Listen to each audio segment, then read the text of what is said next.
Good morning students. Unit 1 solid state हम discuss कर रहे थे। हमने लास्ट लेक्चर में डिस्कस किया था टॉपिक स्टाइशियोमेट्रिक डिफेक्ट के बारे में। In today's lecture we will discuss non stoichiometric defect, वो डिफेक्ट जहाँ पे जो रेशियो जो है कैटायंस और एनायंस का डिफरेंट होता है, जैसे इंडिकेट होता है in the ideal molecular formula. इसके हम दो केस स्टडी करेंगे।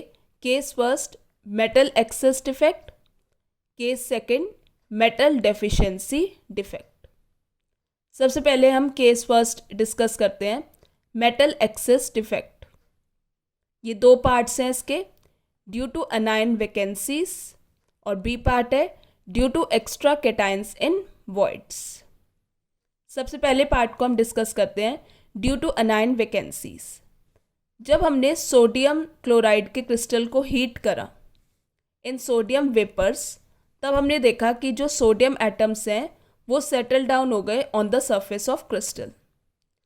Cl negative ions crystal lattice को छोड़ के बाहर चले गए और सरफेस पे जा बैठे। वहाँ पे ये कंबाइन हुए विद सोडियम एटम्स के साथ और आयनाइज्ड कर दिया सोडियम एटम को टू फॉर्म Na+ आयंस। तो जो इलेक्ट्रॉन रिलीज हुआ वो दोबारा वापस चला गया क्रिस्टल में और क्या ऑक्यूपाई कर ली, अनायन की वैकेंसी। जो Cl नेगेटिव आयन जो अपनी जगह छोड़ के गया होता वो इलेक्ट्रॉन ने ऑक्यूपाई कर ली।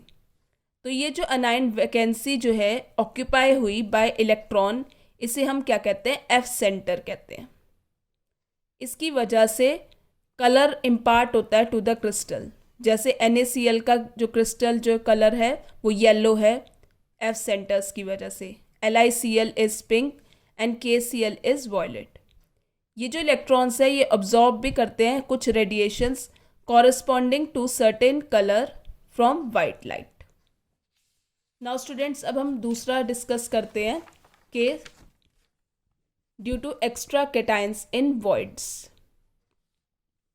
जैसे हमने ZnO जो है वो वाइट कलर में है, लेकिन जब हमने उसे हीट किया तो it becomes yellow in colour. ऐसा क्यों?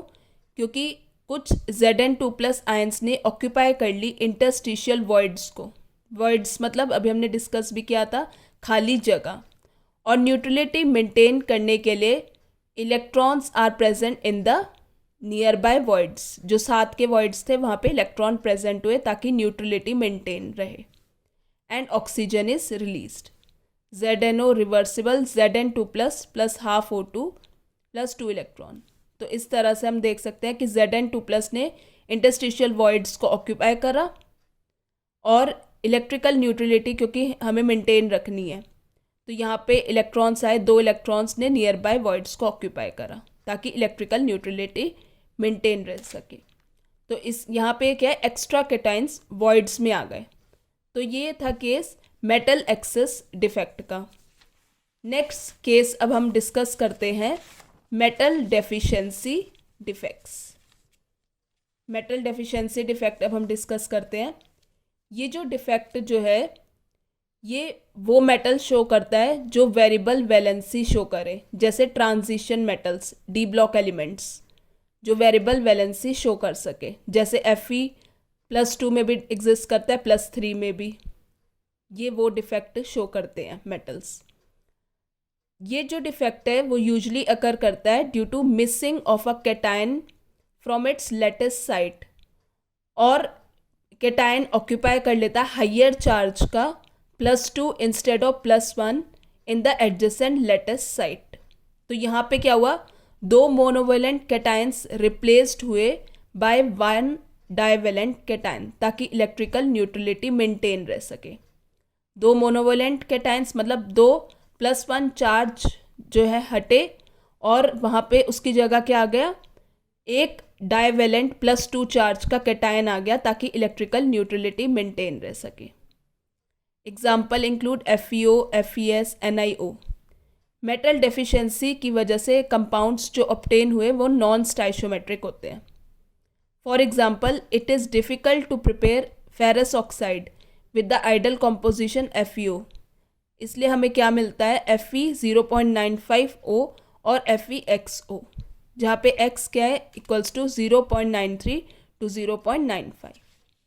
अब यहाँ इसको हम समझने के लिए इस तरह से देखते हैं। यहाँ पे ये जो डिफेक्ट है वेरिएबल वैलेंसी शो करता है, जैसे ट्रांजिशन मेटल्स में हमने ले लिया Fe दो तरह की वैलेंसी शो करता है, +2 एंड +3।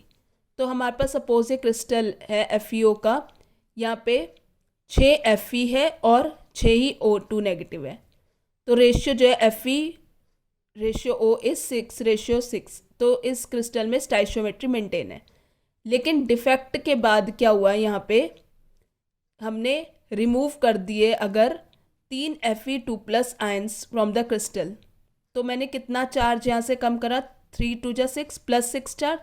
तो इलेक्ट्रिकल न्यूट्रलिटी मेंटेन रखने के लिए अब यहाँ पे क्या करा मैंने, 2 Fe+3 यहाँ पे हाइयर चार्ज वाला यहाँ पे ऐड कर दिए ताकि इलेक्ट्रिकल न्यूट्रलिटी मेंटेन रहे। अब +12 जो है Fe है और -12 O नेगेटिव के लिए।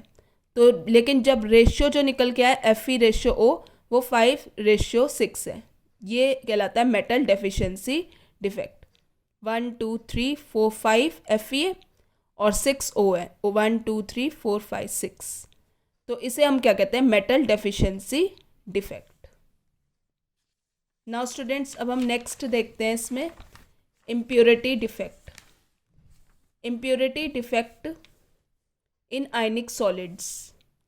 यहाँ पे हमने क्या करा, अगर हमने small amount of molten strontium chloride mix कर दिया NaCl में, मोल्टन NaCl में, मोल्टन मतलब पिघला हुआ, तो जो रिजल्टिंग सॉल्यूशन जो है वो हमने कूल करा in the crystals of NaCl। तो हमने देखा कि कुछ Na+ आयंस वो रिप्लेस्ड हुए बाय Sr स्ट्रोंशियम आयंस से, कुछ जो Na+ आयंस हैं वो रिप्लेस्ड हुए बाय Sr2+ आयंस।